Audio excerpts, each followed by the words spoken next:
Beredar video hingga viral di media sosial momen ketika serangan kelompok Houthi menyerang sebuah kapal tanker minyak. Terekam dalam video tersebut, serangan Houthi dalam sekejap mata mengubah kapal tanker minyak menjadi bola api raksasa. Dalam video tersebut, bola api raksasa tampak lebih dulu, lalu disertai teriakan para pejuang Houthi. Beberapa saat kemudian baru terdengar bunyi ledakan besar yang datang belakangan setelah cahaya bola api besar.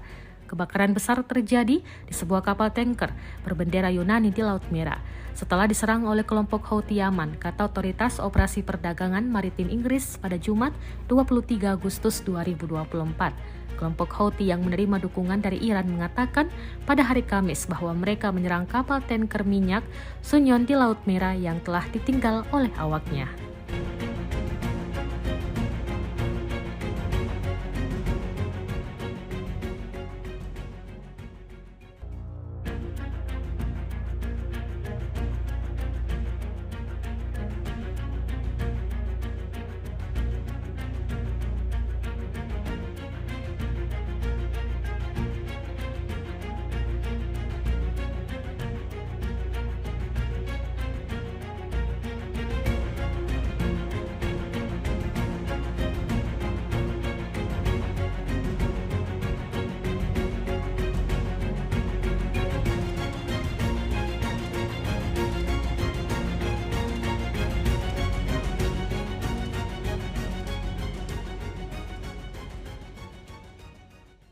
Download Tribun X sekarang, menghadirkan lokal menjadi Indonesia.